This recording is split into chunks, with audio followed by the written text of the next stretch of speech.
Life Academy, l'école de la destinée, une initiative Hébron Ivoire.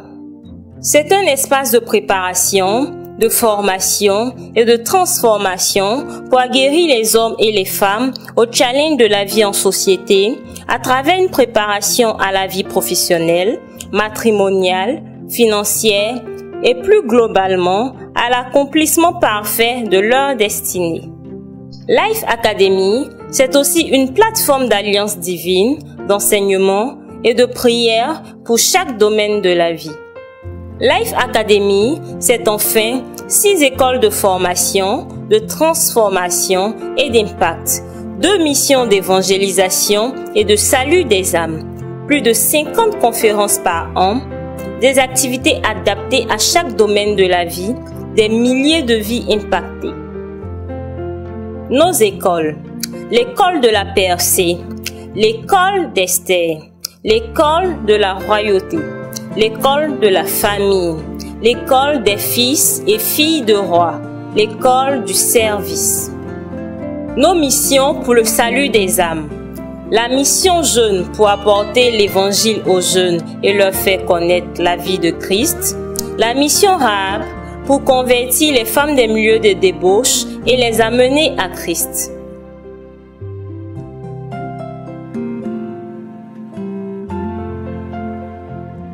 Rejoignez-nous sur Facebook, Twitter, notre site internet www.lifeacademy-ci.org, notre chaîne YouTube Life Academy TV.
Ce qu'il m'a fait parle plus fort que la voix de l'Esprit aujourd'hui.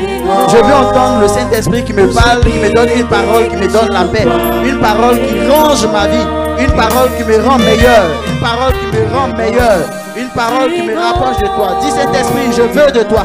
Saint-Esprit, je veux de toi. Saint-Esprit, je veux de toi. Esprit Saint, je veux de toi. Esprit Saint, je veux de toi. Saint-Esprit, je veux de toi.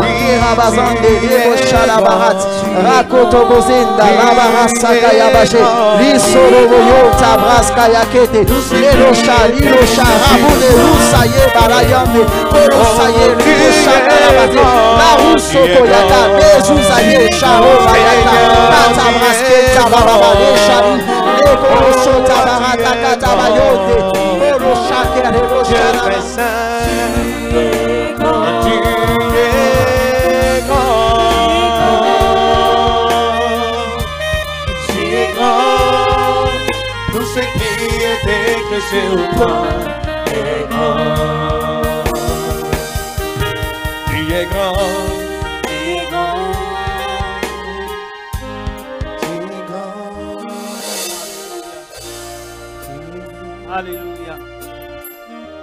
Je veux que tu puisses faire une prière spéciale au Saint-Esprit.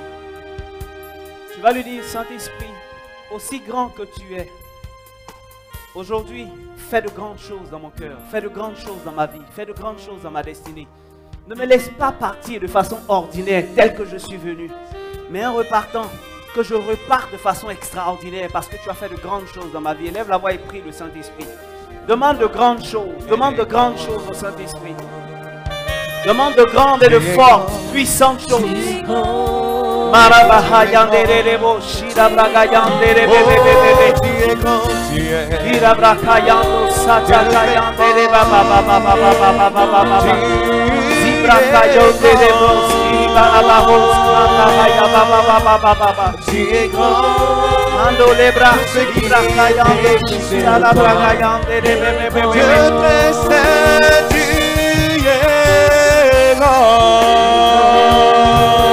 Oh Dieu, Holy Spirit, tu es grand.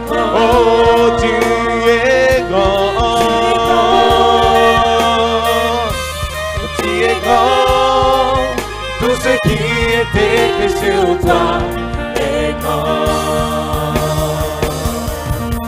Tu es grand, oui, tu es le seul Saint qui a marché sur la mer, ressuscité des morts. Oh, règne en majesté, puissant Dieu. Oui, tout ce qui est écrit sur toi est grand. Dis-lui, tu es grand, tu es grand, tu es grand. Tu es grand. Oh, tu es grand. Dieu très saint. Oh, tu es grand. Tu es grand. Tout ce qui est sur toi est grand. Saint-Esprit, nous voulons te bénir ce midi. Nous savons que tu es puissant, nous savons que tu es grand et tu fais de grandes choses. Nous voulons couler dans ton onction ce matin. Nous voulons couler dans la profondeur de ta parole ce midi. Et nous voulons réclamer la puissance d'en haut, afin qu'elle accompagne la parole de nos bouches, les faibles paroles de nos bouches, et que les vies et les cœurs soient transformés par l'autorité puissante du nom de Jésus de Nazareth. Saint-Esprit, souffle de ton vent, relâche ton feu, et qu'une gloire nouvelle soit manifeste. Waouh! Mandere baraba. Lera bagayandere baba baba baba. Marebo baraba ho. Marara. Lira lira lira baraba baba.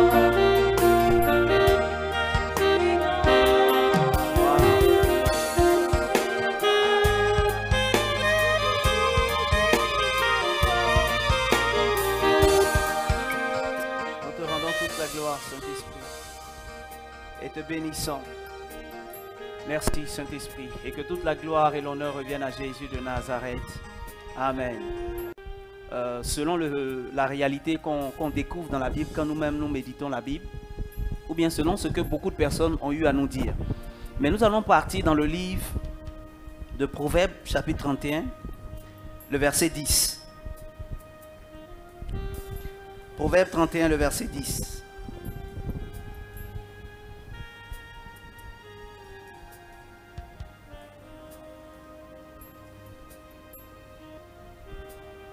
Quelqu'un a trouvé?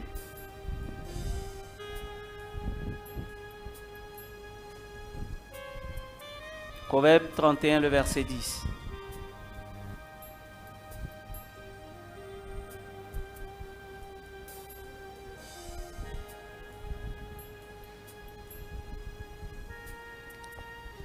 Qui a trouvé? Oui, sens-toi libre de te tenir debout et de lire, s'il te plaît.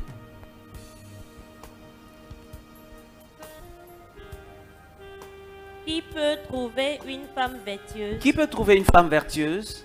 Elle a bien plus de valeur que les perles. Elle a bien plus de valeur que les perles. Parole du Seigneur notre Dieu. Qui a une autre version? Oui. Une femme de valeur. Qui la trouvera? Elle a bien plus de prix que le corail. Elle a bien plus de prix que le corail. Ça, c'est une bonne Bible catholique. Parole du Seigneur notre Dieu. Qui a une autre version? Donc, nous venons de lire deux différentes versions. Il y a une qui dit, une autre version? Oui. Qui peut trouver une femme forte? Son prix l'emporte de loin sur celui des perles. Son prix l'emporte de loin sur celui des perles. Parole du Seigneur notre Dieu. Waouh. J'aime bien ta version. C'est quelle version? Parole de vie.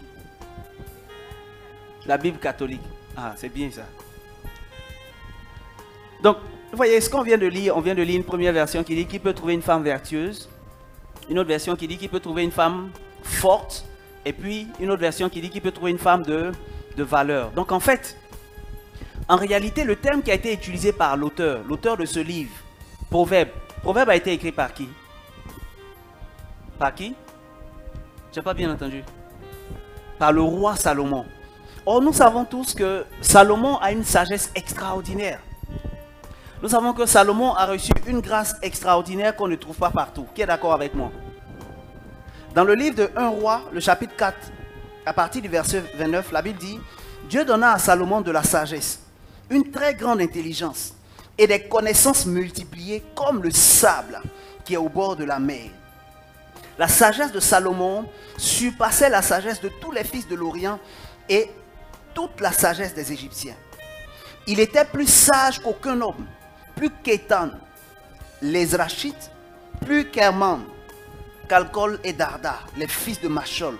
Et sa renommée était répandue parmi toutes les nations d'alentour. Dieu donna à Salomon de la sagesse, une très grande sagesse, une très grande intelligence et des connaissances multipliées comme le sable qui était au bord de la mer. Nous sommes dans 1 roi chapitre 4 du verset 29 au verset 31. Donc vous voyez que Salomon avait une très grande sagesse. Et c'est Salomon qui maintenant est en train de nous parler de la femme vertueuse. Et en réalité, comme je l'ai dit la dernière fois, le terme qui est traduit par femme vertueuse ou femme de valeur, étymologiquement, est un terme hébreu. Et ce terme hébreu-là veut dire quoi? Khalil ou Kaïl ou Tchaïl, selon la version que vous avez. Des fois, on écrit avec C-H-A-Y-I-L. Des fois, on écrit avec K-H-A-H-Y-I-L. C'est le terme hébreu. Mais avant que nous entrions dans le développement, repartons à Proverbe chapitre 31 à partir du verset 1. Parce que très souvent, on commence à parler de la femme vertueuse en commençant au verset 10. Mais on ne s'est jamais posé la question de savoir, mais pourquoi est-ce que Proverbe chapitre 31 à partir du verset 10 est inclus dans Proverbe 31, où je reformule ma question, pourquoi la première partie du verset 1 au verset 9 se trouve dans Proverbe 31. L'auteur sacré aurait pu enlever ça et mettre ça dans un chapitre avant ou dans un chapitre après. Mais pourquoi cette partie se retrouve particulièrement dans la version ou dans la partie du chapitre 31? Proverbe chapitre 31 à partir du verset 1. Quelqu'un a trouvé? Allons-y s'il te plaît.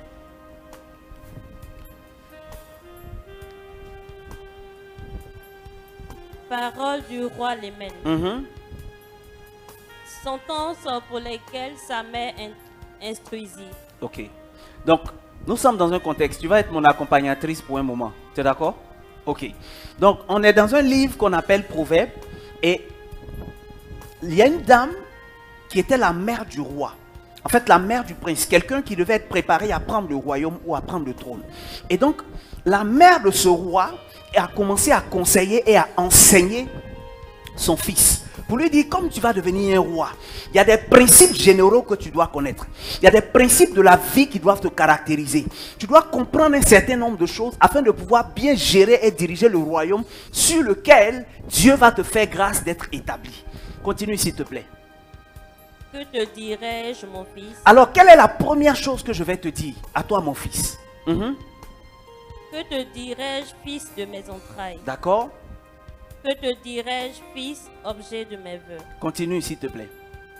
Ne livre pas ta vigueur aux femmes. Ne livre. Le premier conseil que la femme donne à son fils qui devait être le roi, c'était quoi?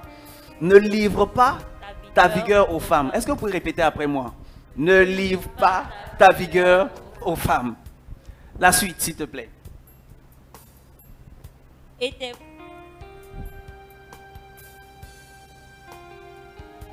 tes voix à celles qui perdent le roi. Donc, on va commencer à noter. Première chose, ne livre pas ta vigueur ou ta force aux femmes. Donc, on note ça. Ne livre pas aux femmes. Deuxièmement, et tes voix à celles qui perdent le roi. ne livre pas tes voix à celles qui font quoi? Qui perdent les rois. Ça fait 2.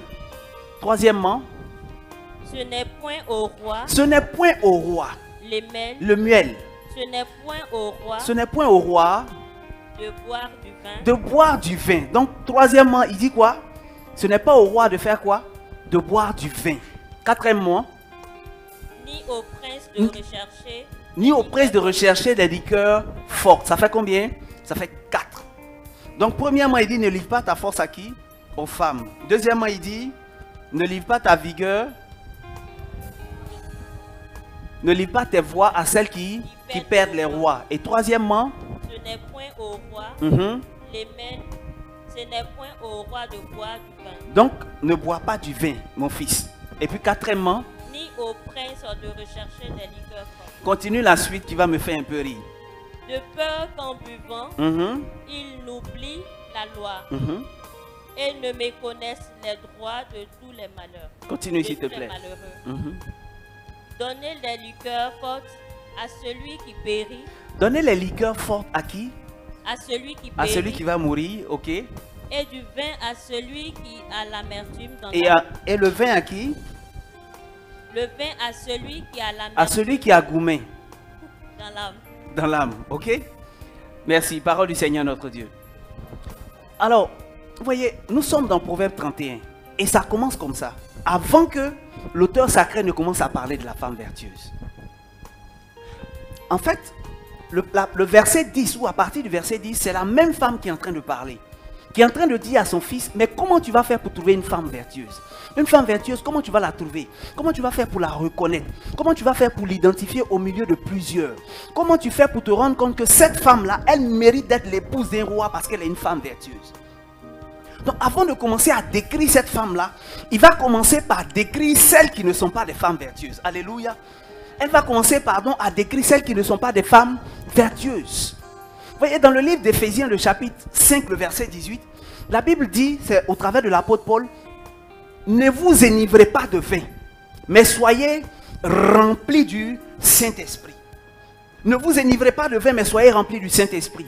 Autrement dit, l'apôtre Paul fait une analogie entre le fait d'être rempli du Saint-Esprit et le fait d'être saoulé. Alléluia. Donc, il dit que dans la vie, il y a 2 options. Soit tu choisis d'être saoulé par le vin, ou bien par l'alcool, ou bien tu choisis d'être saoulé par quoi? Ou par qui? Par le Saint-Esprit. Non, la femme qui est en train de parler dans Proverbe 31, en réalité, est aussi en train de faire une analogie de choses. Des personnes ou les types de personnes que Lemuel aurait pu prendre pour épouse ou pour femme. Donc la première chose qu'il dit, il dit que mon fils, ne livre pas ta vigueur aux femmes. Non, pas n'importe quelle femme. Parce que plus bas, elle va préciser qui trouvera une femme qui est comment? Vertueuse. Il y a un qualificatif. Donc, ne te permets pas de livrer ta vigueur à une femme si tu n'as pas la certitude que ce n'est pas une femme vertueuse. Alors, je suis en train de parler de qui? Je suis en train de parler d'un roi. Encore une fois, s'il y a des gens qui ne sont pas appelés à être des rois ou des reines, qui ne sont pas appelés à régner sur la terre, à influencer sur la terre. La Bible dit que nous sommes assis avec Christ, où ça? Dans les lieux célestes. Et nous régnons avec Christ sur la terre. Si nous ne sommes pas appelés à marier des rois, la parole que je suis en train de prononcer en ce moment ne nous concerne pas.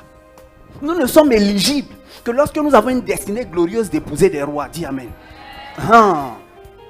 Non, la première chose que la femme dit, elle dit à son fils, il ne faut pas livrer ta force aux femmes.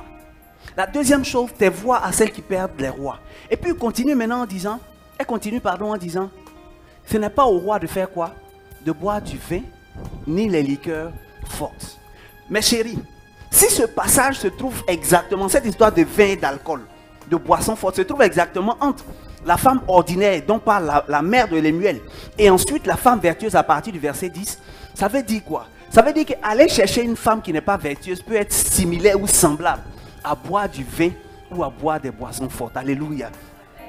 Ça veut dire quoi? Ça veut dire qu'un homme qui n'est pas intelligent, qui va prendre une femme qui n'est pas vertueuse, il va finir par avoir gourmet. Alléluia.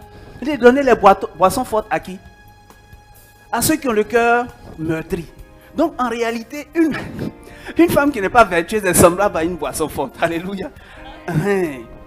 C'est déjà arrivé à quelqu'un que bon, tu es là et puis le gars dit, mais vraiment, depuis que tu es rentré dans ma vie, tu ne fais que me donner des mots de tête, des mots de cœur, vraiment, ça ne vaut pas la peine et tout. Tu ne mérites pas de telles paroles au nom de Jésus de Nazareth.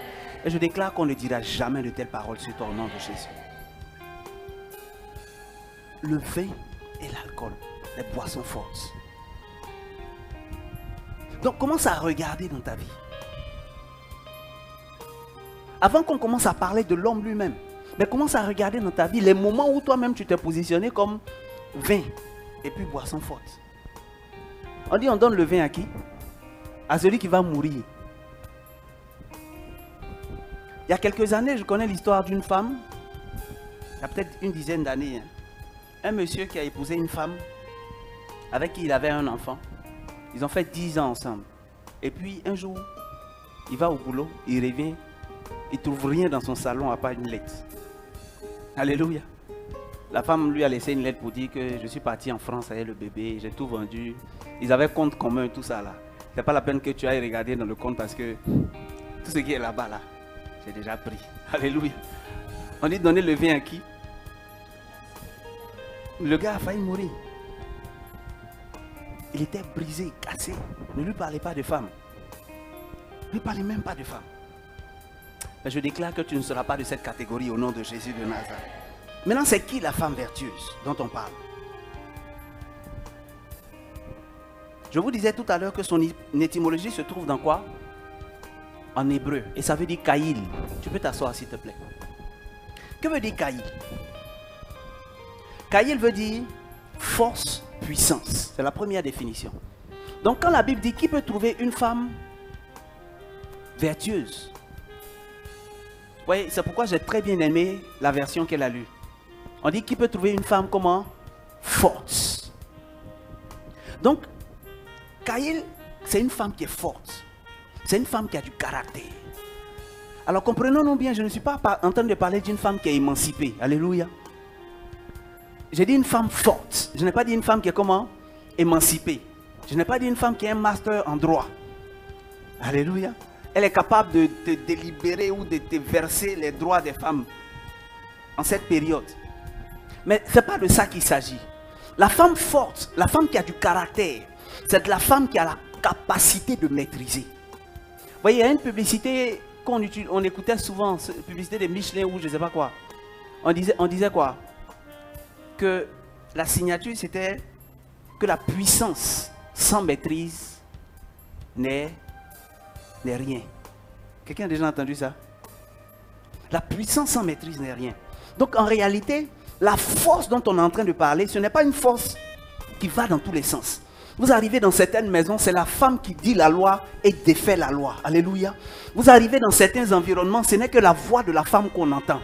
Si vous rencontrez pour la première fois un couple qui vient de se marier, avec 2 jours, 3 jours, 1 semaine, ou bien 1 mois maximum d'histoire, si vous demandez le mariage est comment, la première personne qui va ouvrir la bouche pour parler, ce sera la femme. Je bénis le Seigneur pour mon mari parce que, alléluia, la force est en ébullition. Non, ce n'est pas de cette force-là qu'on est en train de parler. On est en train de parler d'une force qui maîtrise, d'une force qui calme. Vous voyez, quand vous prenez une femme comme la mère de Saint-Augustin, quelqu'un la connaît? C'est qui? J'ai pas entendu. Si vous prenez une femme comme Sainte Monique, vous allez vous rendre compte que Sainte Monique a passé des années en train d'intercéder pour son fils. En train de prier pour son fils. C'est ça, être une femme forte. Si vous prenez une femme comme Sainte Rita de Cassia, Est-ce que vous savez que c'est une sainte qui était mariée? Ok. Mais vous ne connaissez pas l'histoire, vraiment l'histoire totale. C'était qui? J'ai pas entendu?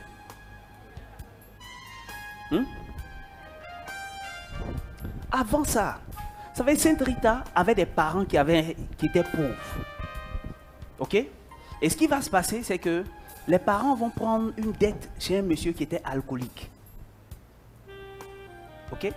Donc un jour, comme ils ne pouvaient pas rembourser et que le monsieur est en train de leur mettre la pression, ils vont dire au monsieur, bon, comme on ne peut pas rembourser, on va te donner notre fille en mariage. Or, Sainte Rita est quelqu'un qui s'était préservé depuis son jeune âge pour devenir sœur. Donc elle était vierge et tout. Et la seule et première récompense qu'elle a pu avoir, c'est un mari ivrogne qui ne croyait pas en Dieu. Alléluia. Mais quand on dit qu'une femme est forte, ça veut dire que la femme est capable de supporter des situations. Elle n'a pas dit non à ses parents. Elle a accepté d'aller dans ce mariage malgré les conditions difficiles dans lesquelles elle devait se trouver. C'est ça la force d'une femme. Elle rentre dans ce mariage, elle fait même des enfants. Et le monsieur la maltraite. Durant toute la vie du monsieur, c'était de la maltraitance. Mais elle n'a pas renié Dieu. Elle n'a pas dit, mais Dieu, toi, tu dois ne pas exister, toi. Parce que je t'ai consacré ma vie et voilà ce que tu m'as donné. On t'a pris, tu n'entends pas. Toi, tu dois être un gars qui n'existe pas. Tu es virtuel. Non, mais quand on a une femme forte, on a la capacité de supporter. On a la capacité d'encaisser. On ne sort pas pour aller raconter les problèmes du couple dehors. Parce qu'on encaisse. Alléluia. C'est ça la force. Et c'est ça qui veut dire, c'est ce qu'il faut comprendre quand on dit la force sans maîtrise n'est rien. Il y a de la force en soi. Il y a de la capacité en soi. Il y a du pouvoir en soi. Mais on ne libère pas ça n'importe où et n'importe comment. Vous voyez, les gens qui font les arts martiaux en général, ceux qui ont deuxième, première dame, deuxième, quatrième, 32 dames, si vous les voyez passer, vous n'allez pas vous rendre compte qu'ils savent faire karaté. Amen. Même quand il y a un problème, il demande pardon, même quand il a raison, et puis il va. Il a la puissance, il a la force, et il a la maîtrise de cette force. Parce qu'il sait que si vous commencez, son premier coup, il va casser toutes les vertèbres. Alléluia. Donc il ne rentre pas dans palabre. Pourquoi la femme a une force? Vous prenez le livre de Genèse, Genèse chapitre 2, le verset 18.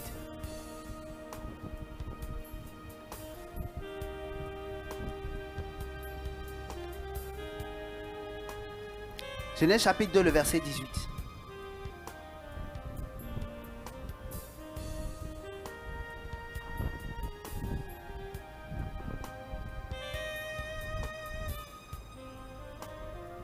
Quelqu'un a trouvé?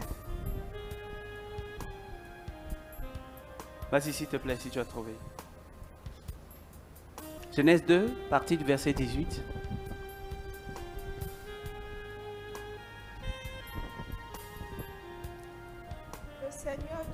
Le Seigneur Dieu dit, il n'est pas bon pour un homme d'être seul. Il n'est pas bon pour un homme d'être seul. Je veux lui faire une aide qui lui soit accordée. Parole du Seigneur notre Dieu.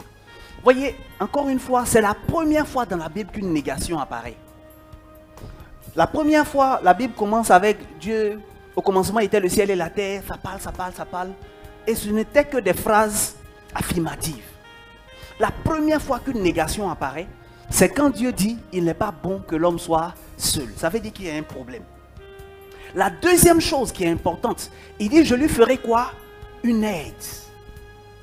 Je lui ferai une aide. Ça veut dire que seul, il ne peut pas partir. Et vous voyez, en général, on ne cherche pas quelqu'un qui n'a pas force pour venir nous aider. Tu dois soulever un sac de 50 kilos. Alléluia. Puis tu prends le gars qui a fait 40 jours de jeûne à sec pour venir t'aider. Est-ce que tu as bien calculé ton affaire là? Tu n'as pas bien calculé. Donc quand Dieu dit, je lui ferai une aide, Dieu est en train de dire, le bagage à soulever, je vais trouver quelqu'un qui va faire ça. Je vais trouver quelqu'un qui a une force, qui a une capacité, qui va venir maîtriser ça. Et tu vois, le problème qu'il y a dans la vie de ton homme, c'est peut-être le problème de l'addiction à l'alcool, qui ne peut pas soulever seul. C'est peut-être le problème de l'addiction aux femmes. Il ne voit pas femme passer.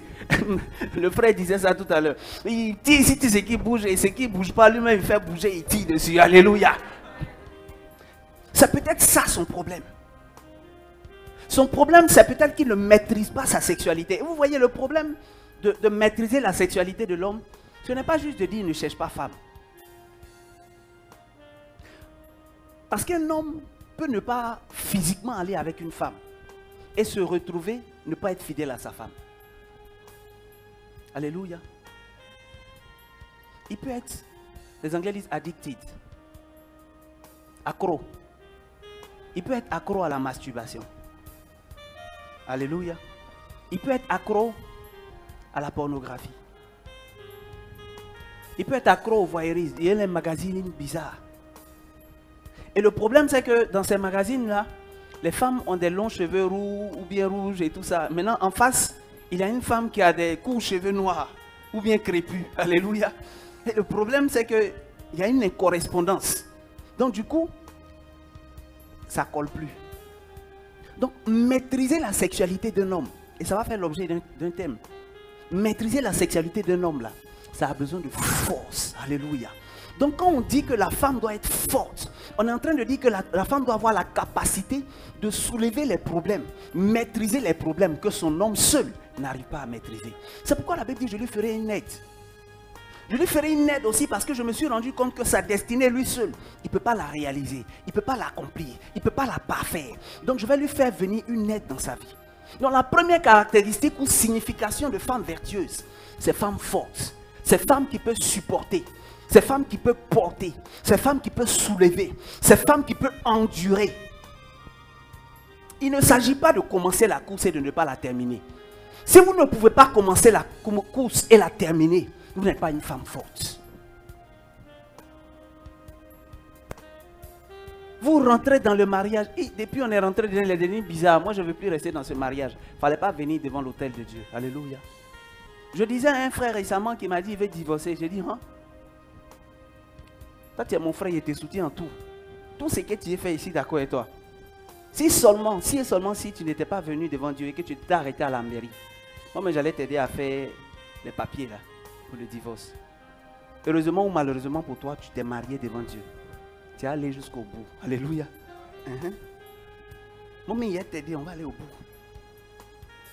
Donc, si tu n'es pas capable d'aller jusqu'au bout, c'est que tu n'as pas la force. Et c'est pourquoi on ne marie pas les gamins. Quand on est une femme vertueuse, on doit avoir la capacité aussi de reconnaître les hommes qui sont comment?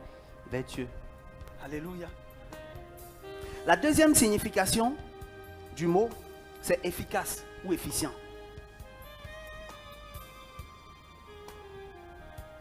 Proverbe 14, le verset 1.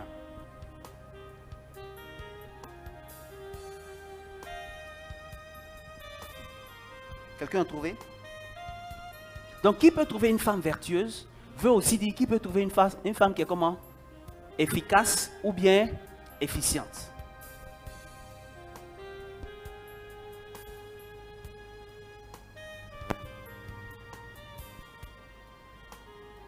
Quelqu'un a trouvé? Proverbe 14, le verset 1. Vas-y, s'il te plaît.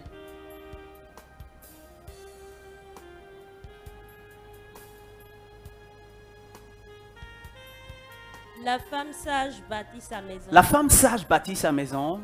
Et la femme insensée la renverse de ses propres mains. Et la femme insensée fait quoi?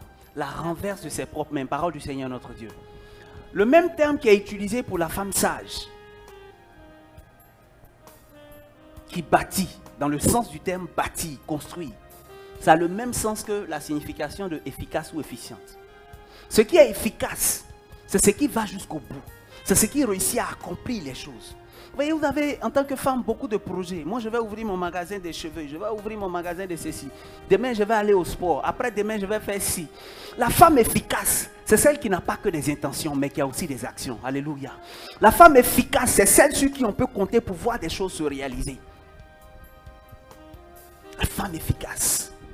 Donc, la mère du roi Lemuel était en train de dire, mon fils, si tu dois marier une femme, assure-toi toi que ce soit une femme qui est forte. Mais deuxièmement, assure-toi que ce soit une femme qui est efficace. C'est une femme avec qui on peut bâtir. C'est une femme avec qui on peut construire. Vous voyez, la Bible dit que la femme sage bâtit sa maison. Et la femme insensée, qu'est-ce qu'elle fait? Avec quoi? Ses propres mains. On dirait qu'elle est folle. Le terme étymologique qui est utilisé pour la femme insensée, là, c'est folle. Ça a la même signification que la femme folle. Alléluia. C'est comme la femme folle qui a fait un bébé et va jeter dans une poubelle. C'est comme la femme folle qui va prendre dans la poubelle pour manger. Ça, c'est les œuvres de la folie. Donc, la femme efficace, c'est la femme qui est capable de construire. C'est la femme qui est capable de bâtir. C'est la femme, on peut la regarder et puis dire, regardez ses fruits. Regardez ce qu'elle a fait. Regardez ses traces. Ce n'est pas juste une femme consommatrice, alléluia. On achète mèche pour elle, on paye parfum pour elle, on paye chaussures pour elle. La suite, s'il vous plaît. On paye quoi encore? On fait mandat, Western Union, quoi, tout ça, MoneyGram. On fait quoi? Orange Money, MTN Mobile Money, Move, Flouz. Quoi encore? Ria. C'est une femme qui bâtit. Et c'est une femme sur qui on peut compter pour bâtir. Et vous vous souvenez de Genèse 2, 18 qui dit quoi? Je lui ferai une aide. C'est parce que l'homme a besoin de bâtir quelque chose qu'il a besoin d'une femme efficace pour bâtir avec lui. Il a quelque chose à bâtir. Il a une mission à réaliser. Il a une vision à accomplir. Et à partir de ce moment, il a besoin d'une femme à côté de lui qui est capable de bâtir, d'accomplir, de faire réaliser quelque chose. Il n'a pas besoin d'une femme qui dort. Il n'a pas besoin d'une femme qui passe son temps à dormir. Attends.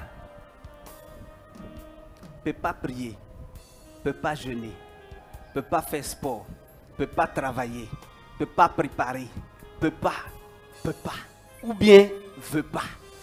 Ton problème, il est où? Alléluia. Tu ne respectes pas les conditions de l'efficacité et de l'efficience. Tu ne peux pas.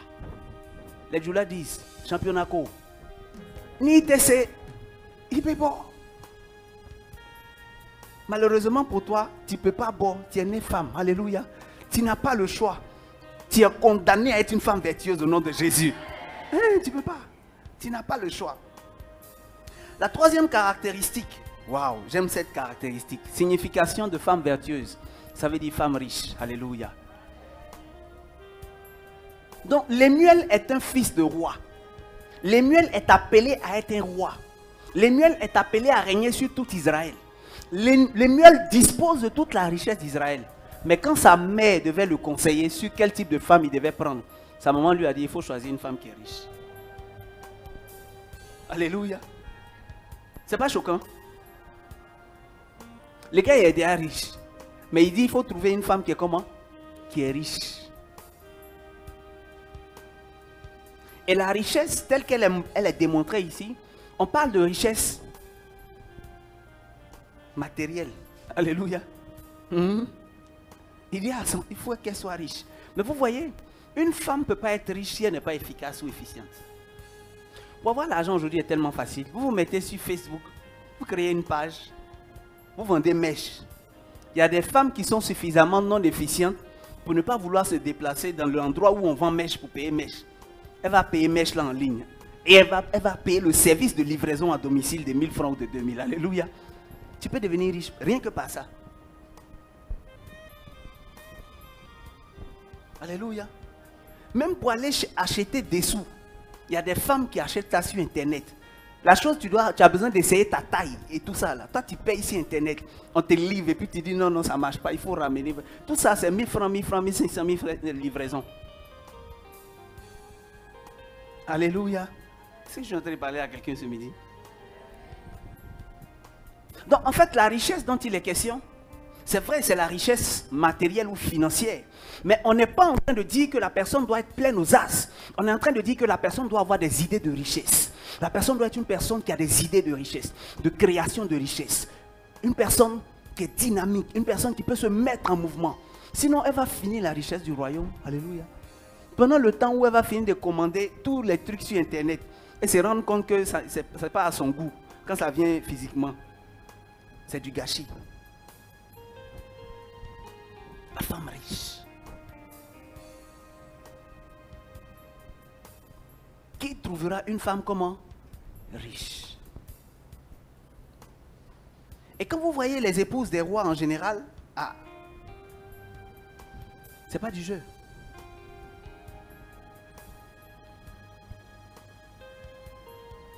En général, on dit, Jésus lui-même dit, on donnera à celui qui... Et puis à celui qui n'a pas.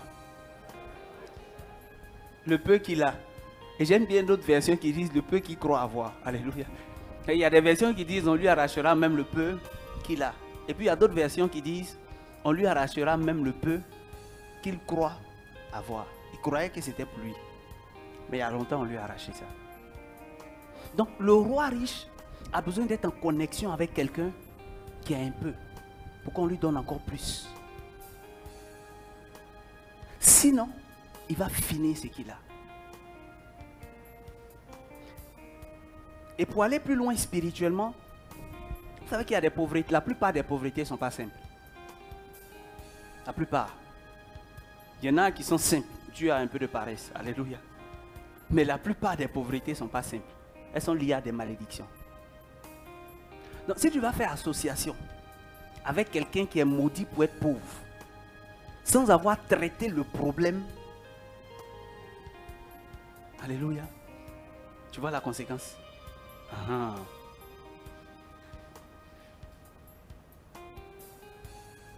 C'est pourquoi on vous dit souvent, il ne faut pas aller coucher avec un garçon avec qui tu n'as pas encore marié.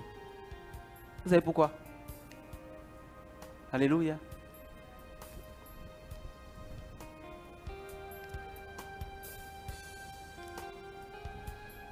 Alléluia. Mais pourquoi vous riez? Je n'ai pas encore parlé. Si un garçon ne vous a pas encore marié, ce qu'il faut comprendre, c'est que chaque être humain a une généalogie spirituelle. Ce que tu es aujourd'hui, c'est la conséquence d'une association entre les gènes, physiquement, entre les gènes de ton père et les gènes de ta mère. C'est parce que les deux sont venus ensemble que tu es là. Donc on trouve dans ton sang les traces de ton père et les traces de ta mère. Alléluia. Donc, spirituellement également, c'est la même chose. Il y a des gens dont les pères viennent d'une famille où ils ont toujours été rois. Ok? Donc, du coup, on dit souvent que le sang royal coule dans les veines de cette personne. Parce que partout où elle arrive, elle ne fait pas exprès. Si elle se présente, c'est elle qui gagne aux élections. Si elle fait ci, si elle fait ça. Pour des raisons qui sont des alliances divines ou non divines, dans leur famille, il n'y a que de la royauté qui succède. Ok? Il y a d'autres femmes qui viennent aussi de familles où il y a tout type de problèmes. Problèmes d'enfantement, problèmes de ceci. Et vous allez remarquer que dans les familles où une mère a des problèmes d'enfantement, la fille aussi a des problèmes d'enfantement. Même plus facilement, si vous remarquez, dans des familles où le gars a eu un enfant hors mariage avant de se marier, les enfants ont aussi un enfant hors mariage avant de se marier. Qui a déjà vu ces genres de similitudes? Donc ça veut dire quoi? Ça veut dire que la construction d'une vie est faite en réalité de l'histoire spirituelle du père et de l'histoire spirituelle de la mère. Mais la chose la plus forte qu'il y a à l'intérieur, qu'il faut comprendre, c'est que vous rencontrez aussi des couples où la femme n'avait pas de problème financier. Elle vient d'une famille qui est à l'aise, qui n'est pas forcément super riche, mais qui n'était pas pauvre et qui n'est pas endettée. Maintenant, la femme va en contact avec un homme qui lui vient d'une histoire où ils sont tout le temps endettés. Quand les deux vont ensemble, ou les deux se marient, ils se rendent compte qu'ils vont de dette en dette. Qui a déjà vu ces genres d'histoires? Ou entendu parler de ces genres d'histoires? Ok? Donc, ce qu'il faut comprendre, c'est que chaque fois que vous vous unissez dans votre chair avec un homme, vous transférez une partie de votre histoire génétique spirituelle à cet homme. Et vice-versa, cet homme vous transfère une partie de son histoire génétique spirituelle. Alléluia. Donc ce qui fait que les problèmes que tu n'avais jamais eu dans ta vie, si ces problèmes sont dans son histoire, à cause de 5 minutes de plaisir, tu commences à prendre ça et puis à transporter ça dans toute ta vie. Transfert. Hein? On n'a pas fait virement, mais on a fait les transferts. Alléluia. Donc si tu croises un gars, c'est pourquoi on dit, tu croises un gars, le gars, son arrière-grand-père, que lui-même ne connaît pas, un jour a maudit leur descendance pour dire que, lui là, je ne veux pas que tous ceux qui sont là, un jour travaillent avec les blancs. Parce que les blancs sont venus ici, ils nous ont maltraités, ils nous ont mis en esclavage. Quand l'arrière-grand-père est en train de relâcher cette malédiction, il pensait qu'il était en train de faire du bien à sa descendance. Maintenant, le problème, c'est qu'aujourd'hui, Travailler avec les blancs, c'est une bonne chose. Parce que tu vas avancer. Tu seras boosté. Mais comme il y a une malédiction qui est sur cet homme, et qu'un jour tu as accepté de faire pianco avec lui, il y a eu transfert de la malédiction dans ta vie. Et maintenant, quand tes dossiers arrivent quelque part où c'est un blanc qui dirige, il dit, je ne vais pas travailler avec toi. Ce n'est pas parce qu'il ne t'aime pas. Il y a une malédiction qui est en train de parler sur toi. Et la malédiction, le comble, ne vient même pas de ta famille. Ça vient d'un gars avec qui tu as fait ça une fois. On t'a coincé au mur net, tu as ouvert les jambes. Alléluia. Donc, la richesse, et c'est pourquoi il faut se marier. Tu prends quelqu'un qui est baptisé, le baptême va briser la malédiction. Alléluia. C'est pourquoi on dit qu'il ne faut pas marier les païens. Je l'aime. C'est pas amour. L'amour est un choix. Alléluia. Ça aussi, c'est un autre thème qu'on va aborder. Alléluia. Vous savez, le fils de David, Salomon, il ne pouvait pas aller prendre une prostituée pour la marier, même s'il aimait la prostituée. Vous savez pourquoi? Ses parents vont lui rappeler quoi? Qu'il est un prince et qu'il est appelé à devenir un roi. Vous comprenez? Donc là, il n'y a pas amour dedans. On va lui dire, trouve quelqu'un d'autre à aimer. Alléluia. Donc tu ne vas pas venir nous dire, mais en fait, il n'est pas chrétien, mais je l'aime. Il est féticheur, mais je l'aime. Alléluia. Et le deuxième niveau, c'est quoi? C'est que le mariage sacrément, le mariage à l'église, là, hein, ça va te casser toute forme de malédiction qui régnait dans la généalogie de l'homme. Alléluia. C'est pourquoi on dit, avant de faire pianco, il faut se marier. Vous comprenez? Donc quand tu respectes les deux conditions, baptisé, et puis ensuite, mariage à l'église. Quand vous partez ensemble, il n'y a que les bonnes choses que vous vous donnez. Alléluia. Parce que lui, il a été béni, sanctifié. Toi aussi, tu as été béni, sanctifié. Vous deux, devant la présence de Dieu, béni, sanctifié. Ce qui sort de vous ne peut être que de la bénédiction. Alléluia. Dans Luc chapitre 1, la Bible déclare quoi? La Bible dit que lorsque l'ange dit à la Vierge Marie, le Saint-Esprit viendra sur toi, tu seras couvert de l'ombre du Très-Haut. C'est pourquoi le Saint-Enfant qui naîtra de toi sera appelé Fils de Dieu. Quand la faveur, la grâce, l'onction de Dieu est sur toi, tu ne peux que couler ou découler, faire découler de la richesse. Alléluia. Prochaine signification de femme vertueuse. L'autre sens de femme vertueuse, c'est femme guerrière. Femme semblable à une armée. Alléluia. C'est tellement incroyable. C'est-à-dire que quand j'ai commencé moi-même à méditer ça, j'ai dit, tiens. Donc la mère du roi lui dit, la femme que tu dois marier là, elle doit être comme une femme qui est comment? Guerrière. Ou dont la main, le bras est semblable à une armée. Ce n'est pas une femme comme ça. C'est une femme qui se bat. C'est une femme qui combat. C'est une femme qui ressemble à la Vierge Marie. Vous connaissez les femmes là, non? Les jeunes de Marie, elles disent quoi? Quelle est celle-ci? Terrible comme une armée. La fin dit quoi? Terrible comme une armée rangée en bataille. Terrible comme une armée rangée en bataille. Donc si tu es une femme vertueuse, tu dois ressembler à qui? À la Vierge Marie. Une femme guerrière.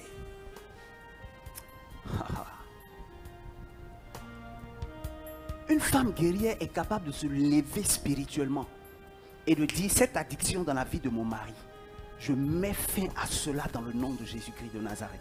Ça, c'est une femme vertueuse, une femme guerrière. Et c'est ce que justement Sainte Monique a fait avec qui? Avec Saint-Augustin. Tu te lèves dans le spirituel. Tu dis, c'est que l'enfant-là n'est pas sorti de mes entrailles. Tu dis, c'est que l'enfant-là ne m'a pas tété. Le problème maintenant, là, c'est que vous, votre problème, c'est que vous ne donnez plus à téter. Alléluia. À cause de l'émancipation et du modernisme, c'est...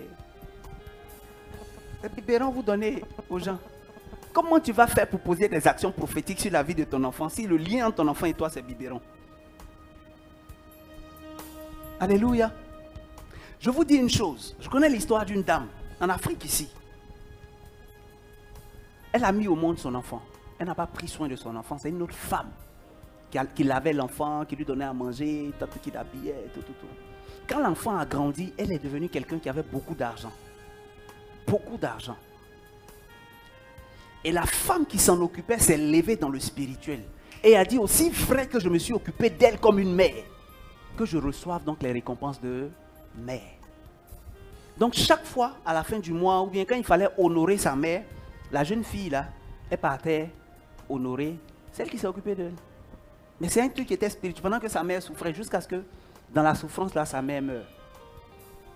Et le jour où sa mère est morte, c'est comme si le voile qui était sur son visage là s'est déchiré. C'est là qu'elle s'est rendue compte. C'est une chrétienne, hein? C'est là qu'elle s'est rendue compte que voilà ce qui s'est passé. Elle a vu un film. Et à partir de ce moment, elle a dit à cette femme-là, entre toi et moi, c'est fini. La femme dit, tu mens.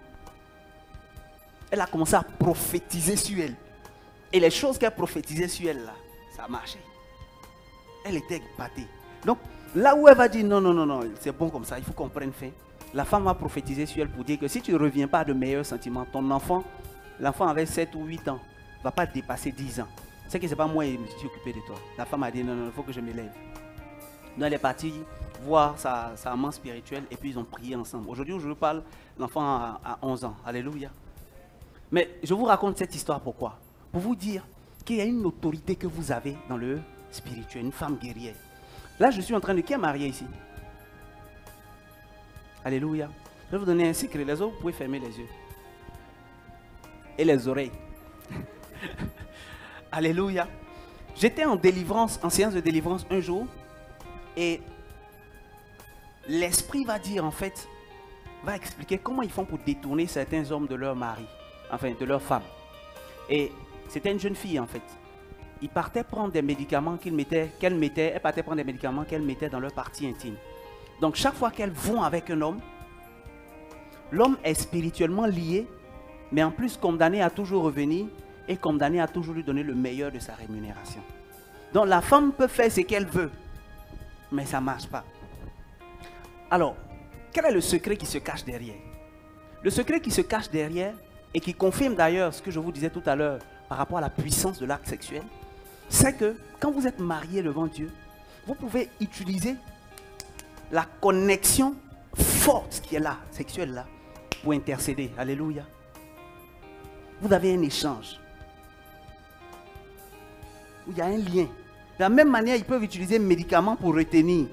Hein? Tu peux utiliser ça pour réclamer des choses. Que les choses s'arrangent sur la vie de ton homme. Que des malédictions se brisent sur la vie de ton homme. Mais ça là, ce n'est efficace que pour les gens mariés. Les gens qui ne sont pas mariés, tu es dans l'impureté. Quand il lève la voix, Satan lui-même dit, fermez ça là-bas. Alléluia. Regardez, je ne suis pas très blagué. Un jour dans un village, c'est mon papa qui aime bien raconter cette histoire.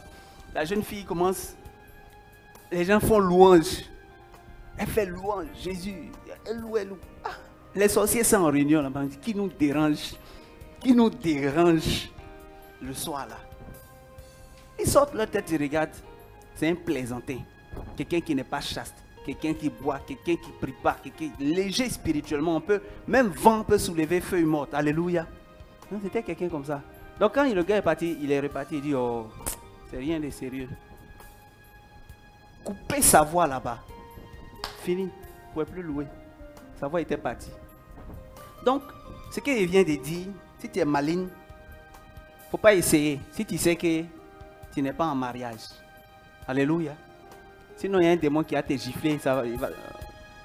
Dans le domaine des ressources humaines, quand tu démissionnes en période de congé, on appelle ça aggravation de préavis. Alléluia. C'est-à-dire que normalement, tu devais faire un préavis. Mais à cause du fait que tu as démissionné en période de congé, tu dois passer plus de temps dans la société. Tellement tu étais pressé pour partir, tu as duré un peu encore. On appelle ça aggravation de préavis. Donc, si tu ne fais pas attention, que tu essaies le truc là, sans respecter les conditions, tu risques d'avoir ce qu'on appelle de l'aggravation. Donc la femme guerrière, la femme forte. Et vous voyez dans Ephésiens chapitre 6, le verset 12, quelqu'un peut nous trouver rapidement ce passage? Ephésiens chapitre 6, le verset 12.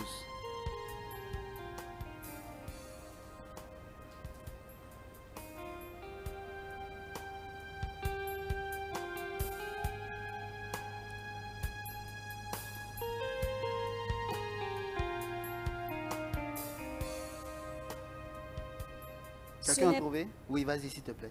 Ce n'est pas à l'homme que nous sommes affrontés, mais aux autorités, au pouvoir, aux dominateurs de ce monde de ténèbres. Parole du Seigneur notre Dieu. Qui a une autre version?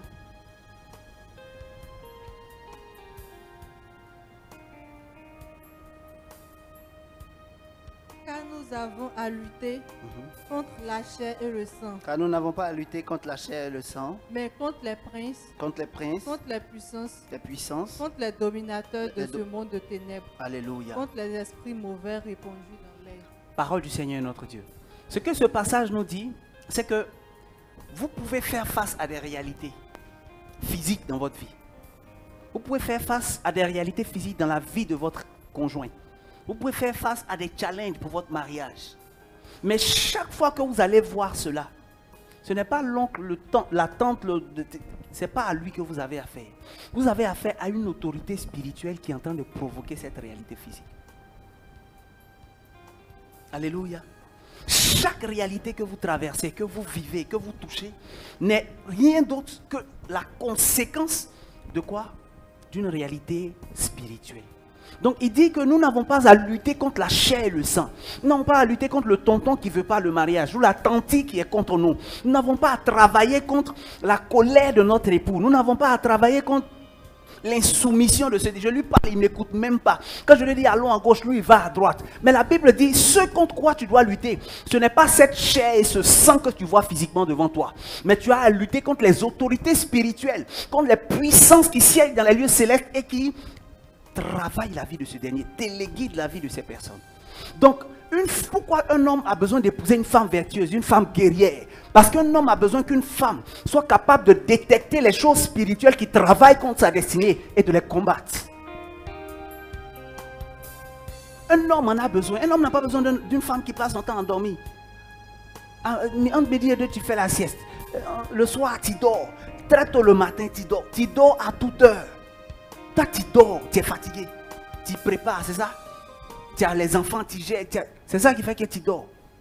Mais ce que tu ne comprends pas, c'est que pendant que tu es en train de dormir, les réalités spirituelles sont en train de s'asseoir sur toi. Et de plus en plus, tu as encore sommeil. Des fois même, tu veux faire l'effort de ne pas dormir et tu dors quand même. Alléluia. Ça dit qu'il y a une accélération de ce volet. Ils appuient un peu, ils mettent. Vous connaissez l'histoire de la... C'est une histoire qu'on rencontre souvent en change management. La grenouille. Alléluia. Vous prenez de l'eau chaude ou bien de l'eau bouillante. Vous jetez une grenouille dedans. Vous savez qu'une grenouille saute. Aussitôt que vous jetez la grenouille dedans, qu'est-ce qu'elle va faire? Elle va sauter, elle va sortir. Mais vous prenez la même grenouille ou une autre grenouille du même type. Ok? Vous mettez de l'eau sur le feu. À température ambiante. Vous jetez la grenouille dedans. La grenouille pense que c'est l'eau normale. Son eau de rivière ou bien un truc. Et puis après, l'eau qui était froide commence à devenir tiède. Là, il se sent bien même. Ok? Le moment où l'eau va commencer à bouillir, la grenouille a fini de perdre ses forces. Parce qu'elle ne s'est pas rendue compte qu'on était en train de la cuisiner. Et puis, elle est bouillie par l'eau bouillante. Ce qui se passe souvent avec les femmes guerrières, c'est qu'elles laissent un peu de sommeil, un peu de paresse, un peu de sommeil. Le diable aussi a mis un peu de feu. Et puis l'eau est en train de monter un peu. Jusqu'au jour où on a fini de te cuisiner. Il reste jusqu'à te manger. Mais je déclare sur ta vie que cela ne t'arrivera pas au nom de Jésus. Alléluia. Je veux qu'on aille dans la parole de Dieu. Il y a encore 3 caractéristiques. La femme vertueuse, c'est une femme capable. La femme vertueuse, là maintenant on parle de la vertu. C'est une femme de vertu, c'est une femme de valeur.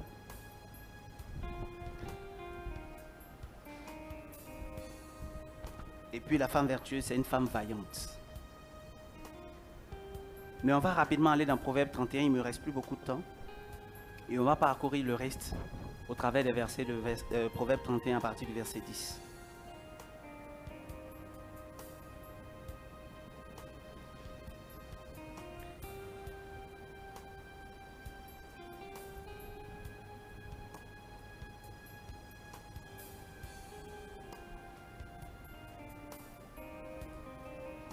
Qui trouvera une femme forte, une femme vertueuse? Quelqu'un a trouvé? Proverbe 31, 10. Vas-y, s'il te plaît.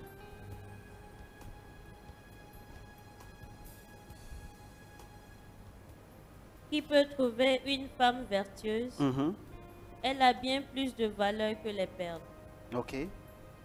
Le cœur de son mari a confiance en elle. Le cœur de son mari a confiance en elle. Et les produits ne lui feront pas défaut. Et les produits ne lui feront pas défaut. Elle lui fait du bien et non du mal. Continue. Tous les jours de sa vie. Elle se procure de la laine et du lin et travaille d'une main joyeuse. Elle fait quoi? Elle travaille d'une main joyeuse. Je veux qu'on s'arrête là. Dans tous les cas, je vous annonce à l'avance, on a une 3e édition de Wonder Woman qui devient Kaïl. Donc le nom de Wonder Woman se transforme maintenant en Kaïl, qui veut dire vertueuse ou bien vertu. Donc on va vraiment développer le thème qu'on est en train d'aborder là maintenant. On va aller dans les détails avec plusieurs types d'orateurs dans tous les domaines. Donc mariage, enfants, travail, finances, tous les domaines seront développés. Ok? Nous, on va juste aborder certains points clés qui ne seront pas touchés là-bas. Mais on va vraiment toute cette journée, on va mettre le paquet, le grand paquet, pour que ta vie ne soit plus jamais la même. Donc, je vais juste toucher quelques points avant qu'on se mette à prier. Et le premier point, la Bible dit qu'elle travaille d'une main joyeuse. Avant ça, la Bible dit, les premiers éléments, on dit, elle lui fait du bien et non du mal. Quand? Reprends s'il te plaît. Le cœur de son mari a confiance en elle et les produits ne lui feront pas défaut. Elle lui fait du bien et non du mal tous les jours de sa vie. Elle lui fait du bien et non du mal quand il est bien. Tous les jours de sa vie. Non, non, non. Elle lui fait du bien et du mal seulement quand il l'insulte pas. Tous les jours de sa vie. Elle lui fait du bien et non du mal quand il lui donne l'argent de poche. Tous les jours de sa vie. Elle lui fait du bien et non du mal quand il est gentil. Tous les jours de sa vie. Elle lui fait du bien et non du mal quand il n'a pas énervé. Alléluia. Est-ce que quelqu'un se reconnaît dans ça là? On dit, elle lui fait, là on parle de la femme qui est comment? Vertueuse. Elle lui fait du bien tous les jours de sa vie. Pas de la vie du monsieur, mais de elle-même sa vie. En anglais, on aurait mieux vu parce que le terme ça, c'est utilisé her life. Chez nous, on ne peut pas faire la différence entre his et puis her. Donc, on parle de la femme. On dit tant qu'elle-même, elle vit là, elle fait du bien au monsieur. Content, pas content. Gentil, pas gentil. Tranquille, pas tranquille. Écoute, pas écoute. Elle lui fait du bien tous les jours de sa vie. Et puis, la Bible dit qu'elle travaille comment? D'une main joyeuse. Des fois, on a l'impression que, je ne comprends pas, on t'a forcé. Même si on t'a forcé. On dit, elle travaille d'une main joyeuse. Tu envoies l'eau, mais tu n'as pas envie de donner l'eau. Alléluia. Tu n'as pas envie de préparer, tu prépares quand même. Tu n'as pas envie de lui donner la nourriture, tu lui donnes quand même. Mais la Bible dit, elle travaille comment? D'une main joyeuse. Elle ne se plaint pas. Elle ne se plaint pas. Elle ne murmure pas.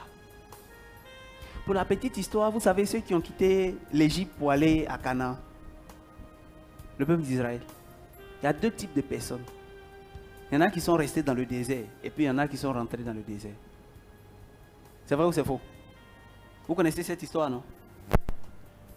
Quelle était la caractéristique de ceux qui sont restés dans le désert? C'est ceux qui murmuraient. Alléluia. Sois délivré de toute forme de murmure au nom de Jésus. Oui. Ton mari dit à l'eau en gauche, tu murmures. Tu portes un habit, il dit ça là, ça ne me plaît pas, il enlève, il faut porter l'autre, tu murmures. Il y a quoi? Comme même le dit un homme de Dieu, il dit murmure. Ça veut dire murmure. Tu mets les murs devant toi. Tu mets les murs devant toi. Murmure. Murmurer peut t'empêcher d'entrer dans ton Canaan. C'est pourquoi l'apôtre Paul va dire, faites toutes choses sans murmure ni hésitation.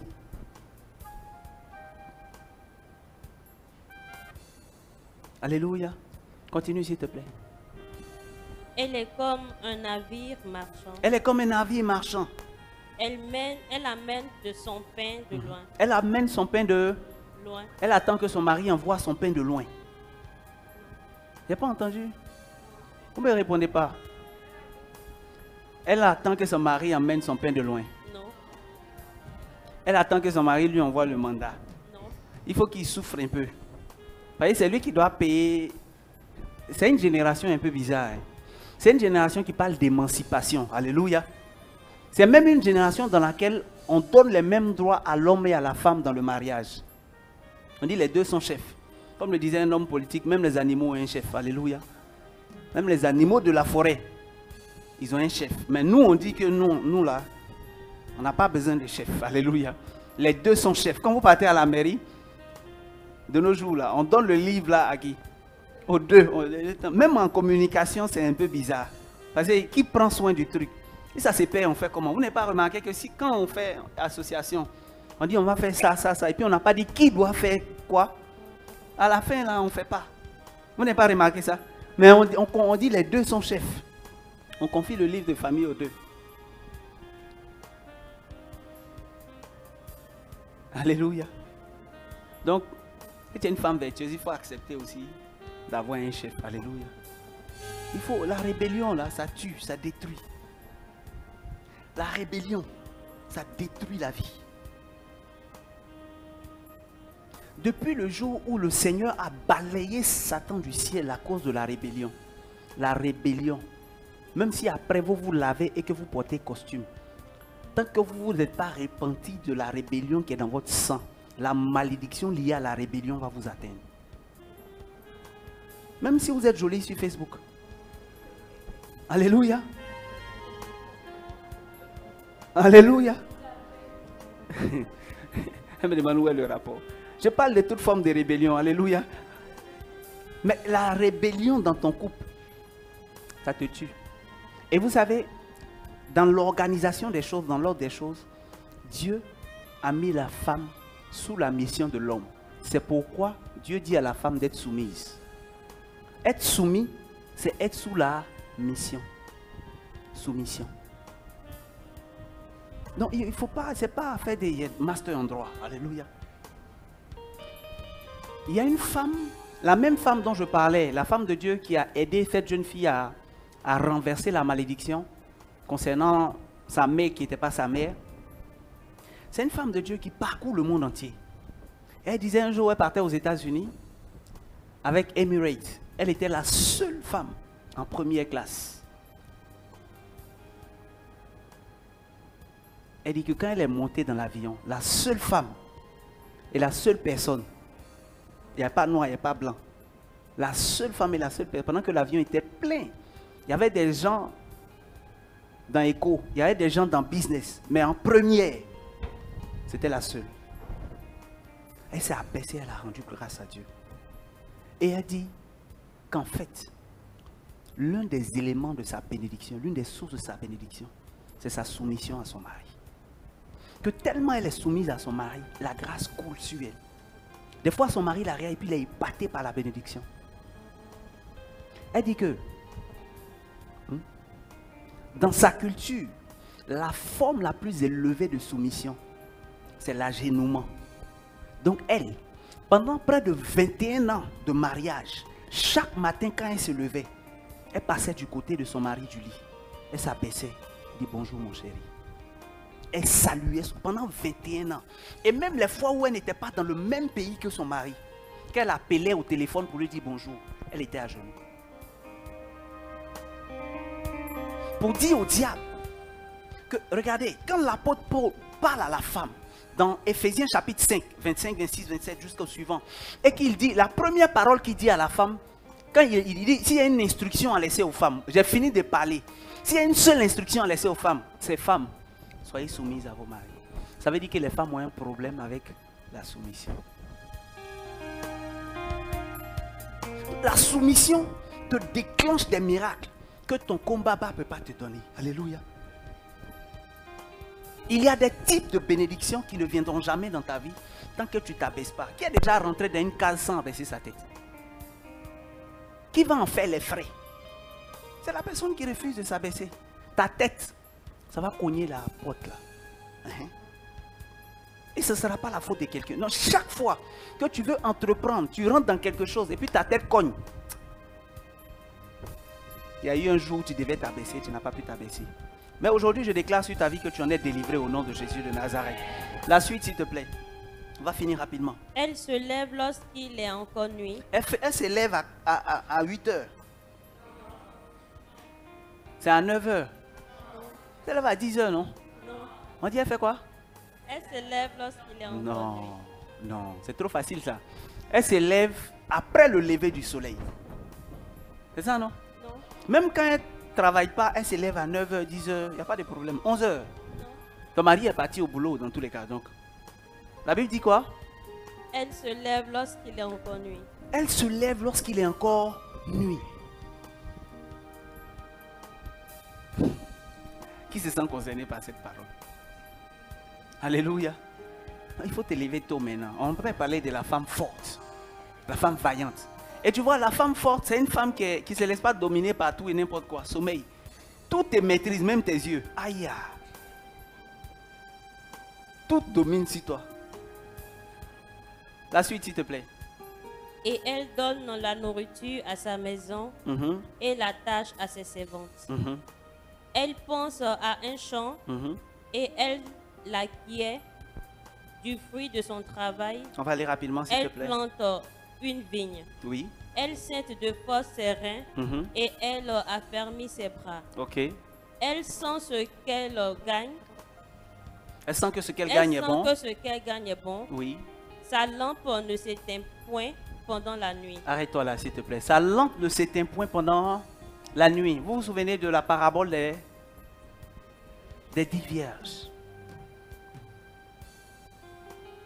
Il y a un groupe qui était sage. Et puis il y a un autre groupe qui était insensé. La femme sage. C'est les mêmes mots. Hein? J'espère que Dieu va nous faire grâce. Dans la suite des sessions, on va toucher ce point spécifique. Le terme grec ou hébreu qui est utilisé pour la sagesse, on appelle ça phronésis. Alléluia. Alléluia. Est-ce qu'il y a des gens avec moi? Alléluia. Mais le terme phronésis veut dire en anglais practical wisdom. Ça veut dire la sagesse comment? Pratique. Pas sagesse du monde, mais sagesse pratique. Sagesse pour faire les choses dans le contexte. Sagesse pour se marier, sagesse pour bâtir, sagesse pour avoir une entreprise, sagesse pour trouver un emploi, sagesse pour avoir une promotion. La sagesse pratique. Vous pouvez être sage vaguement. Mais pour accomplir un certain type d'exploit dans votre vie, vous avez besoin d'une sagesse pratique qui est liée au domaine dans lequel vous êtes en train d'opérer. C'est ça qu'on appelle phronésis. Et le même terme phronésis qui est utilisé dans la femme sage, les 10 vierges là, c'est le même terme qui est utilisé ici. Pour dire que sa lampe ne s'éteint pas pendant la nuit. C'est une femme qui est pratique. Continue s'il te plaît. Elle met la main à la quenouille et ses doigts tiennent le fuseau. Continue. Elle tend la main au malheureux. Elle fait quoi? Elle tend la main au malheureux. Non. Elle pense qu'à elle-même. Elle fait quoi? Elle tend la main au malheureux. Non. Elle, tout l'argent qu'elle reçoit doit aller dans son ventre. Non, non, non, non. Relis, relis. Elle tend la main au malheureux. Tu es sûr? Tout son argent va dans mèche humaine. Les femmes là, elles sont déjà mortes. Hein. On a coupé leurs cheveux. On a mis parfum dessus. Et puis on dit ça fait 120 000. Ça fait 200 000. Elle, tout son argent, c'est dedans, ça va. Ou bien on vous a pas dit que c'est cheveux de cadavre? Hein? Il y a deux types de cheveux. Il y a cheveux de cadavre et puis il y a cheveux des hindous. Les hindouistes, c'est les personnes qui pratiquent Bouddha, Voodoo, etc.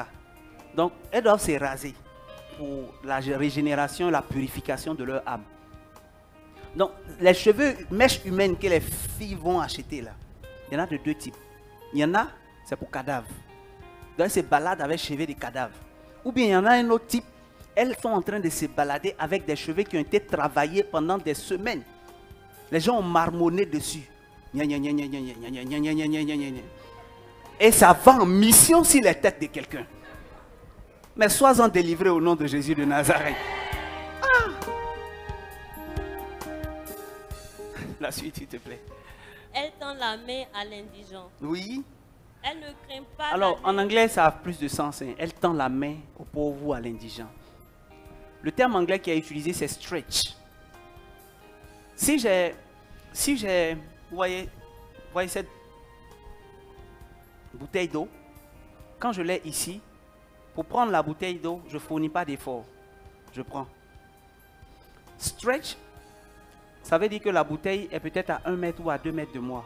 Et je suis obligé de me lever et de tendre. Donc le vrai sens de tendre, c'est le sens de sortir de sa zone de confort pour partir. Donc elle ne donne pas 5 francs, 10 francs aux gens qui viennent à côté d'elle là, maman, donne-moi. Non, non. Elle s'élève de sa zone de confort et va dans les endroits où les pauvres sont pour leur faire du bien. Alléluia. On parle de la femme qui est comment? Vertueuse. On parle de toutes les femmes vertueuses. Continue rapidement s'il te plaît, j'ai plus de temps. Elle ne craint pas la neige pour sa maison, car toute sa maison est vêtue de cramoisie. Oui. Elle se fait des couvertures, elle a des vêtements de fin lin et des proupes. Elle a des vêtements de quoi? De fin lin. Non, non, non.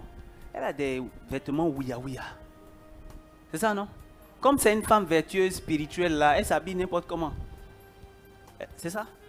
Elle dit quoi? Mais votre nom là est un peu bizarre, là. Je ne comprends pas. Non. On dit elle a des vêtements de quoi? De fin lin. Non. Fin et puis quoi? Lin. Elle a des vêtements classe. Merci, Dieu te bénisse. Elle a des vêtements chics. Une femme vertueuse, ce n'est pas que le parler en langue. Alléluia. C'est une femme, on a envie de regarder, puis on a envie de voir. Vous n'avez jamais remarqué que vous marchez avec un homme, vous dépassez une fille, et puis son cou se tourne, sa tête se tourne, un coup comme ça. Les choses fonctionnaient normalement, et puis un coup. Alléluia. Parce que l'homme est naturellement visuel. C'est comme ça que Dieu l'a créé. Quand on dit l'homme est visuel, ça veut dire que l'homme regarde tout ce qui... Non, pas... Tout ce qui attire l'attention. Vous voyez, tout ce qui attire l'attention. Vous allez remarquer que même le gars là, il est vertueux. Alléluia. Mais s'il y a une femme qui porte mini pour passer, il va avoir tendance à regarder. Parce que ça attire l'attention. C'est ce que ça veut dire quand on dit un homme est visuel. Donc ce qui est joli là, on ne parle pas. Quand c'est joli, il a besoin de regarder. Un homme a besoin de regarder ce qui est joli. Alléluia. Donc il faut créer dans son environnement de la beauté.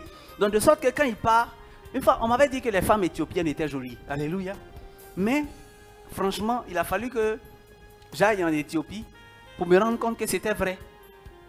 Mais vous voyez, la chose bizarre qui m'a faite, et le Saint-Esprit m'a enseigné là-dessus, c'est que tu croises la première, tu dis, ah, elle est jolie. Hein. Tu croises la deuxième, elle est jolie. Tu croises la troisième, elle est jolie. La quatrième, ah, elle est encore plus jolie.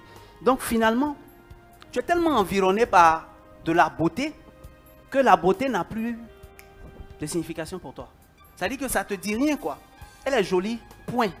C'est pas elle est jolie et puis tu fais des développements dans ta tête. Elle est jolie et puis tu avances. Parce que celle qui te sert le thé est jolie, celle qui te prend le bagage est jolie, celle qui t'ouvre la porte de l'avion est jolie, celle qui te monte ta place est jolie. Tout le monde est joli et puis la vie continue.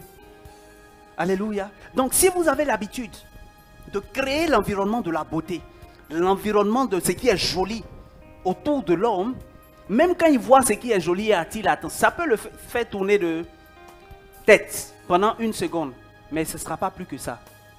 Parce qu'il sait qu'il est dans un environnement où c'est déjà comment? C'est déjà joli. La suite, s'il te plaît. Je crois qu'on va s'arrêter là. On peut se tenir debout, s'il vous plaît. On a la suite. C'est ça, non? On se voit quand?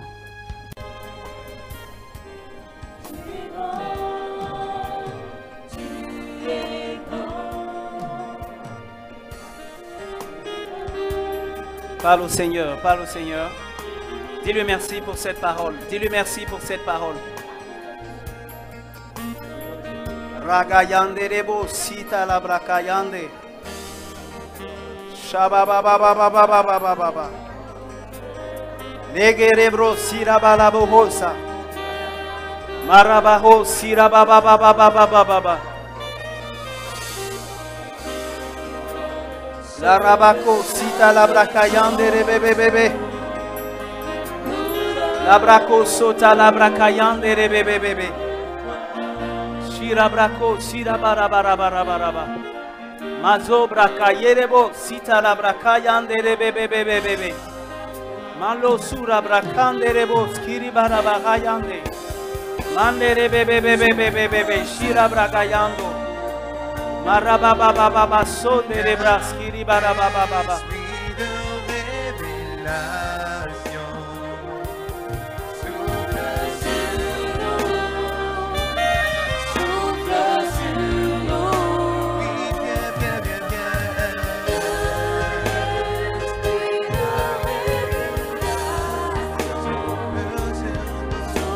Larabako sira baba baba baba.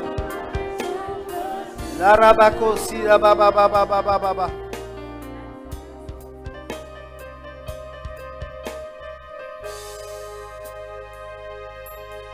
Et tu vas... La Bible dit, celui qui trouve une femme a trouvé le bonheur. Et c'est une grâce qui lui est faite de l'Éternel. Ça veut dire quoi? La version étymologique ne dit pas celui qui trouve une femme. La version étymologique dit celui qui trouve sa femme a trouvé le bonheur. Tu vas prier le Seigneur pour que la réalité de la femme vertueuse soit une grâce pour toi. Tu vas dire à Dieu que fais-moi la grâce d'être une femme vertueuse. Fais-moi la grâce d'être une femme vertueuse. Que ton esprit vienne accomplir cela dans ma vie. Élève la voix et parle au Saint-Esprit. Je veux être une femme vertueuse. Je veux être une femme vertueuse. Je veux être une femme vertueuse. Marabake shirabrako sandere baba baba. Lebreka sira baba baba shete keteke. Mando rabaka yande shirabraka yorobobobo sande. Marababa baba shite lebreke rababa baba baba.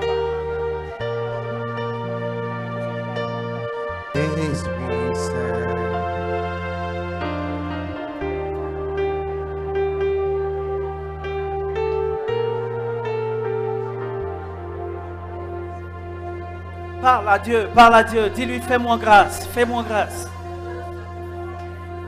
Fais-moi grâce, fais-moi grâce, fais-moi grâce. Je veux être une femme vertueuse, je veux être une femme de valeur, je veux être une femme forte, je veux être une femme capable, je veux être une femme qui ressemble à une armée rangée en bataille. Je veux être une femme efficiente, je veux être une femme efficace. Rebata kashite rebros kiri baba baba baba baba baba. La bro sote rebra kayande rebe bebe bebe. La rouge ande baba baba baba baba baba.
Et la Bible dit, nous n'avons pas à lutter contre la chair et le sang, mais contre les autorités spirituelles, les principautés qui siègent dans les lieux célestes. Je veux que tu puisses te lever particulièrement contre l'autorité spirituelle qui est à l'origine du célibat, des problèmes conjugaux, du manque de paix ou de prospérité, ou du fait que tu ne sois pas une femme vertueuse. Tu vas te lever et tu vas les renverser dans le nom de Jésus-Christ de Nazareth. Élève la voix, je veux t'entendre prier le Seigneur. Je veux t'entendre prier. Ceux qui combattent ta paix, ceux qui combattent la paix de tes enfants, ceux qui combattent la paix dans ton couple, ceux qui combattent ta prospérité, tu vas renverser cela. Attaque-toi à cette réalité qui s'attaque à toi dans le nom de Jésus.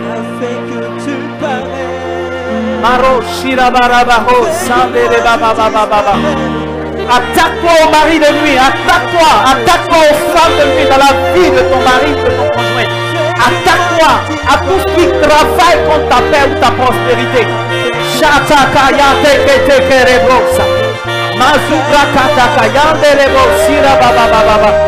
Mando shere robo sita la bracayande. Leru shalabra sandere boschi di banda.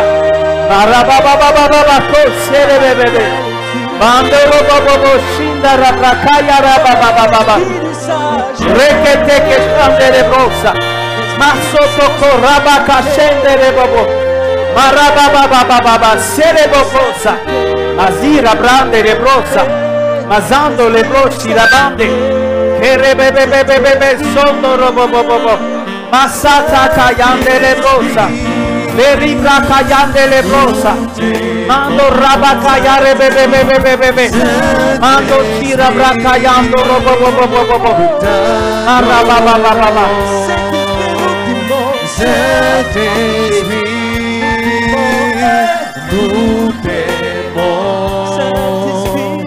Saint-Esprit, nous t'adorons. Saint-Esprit,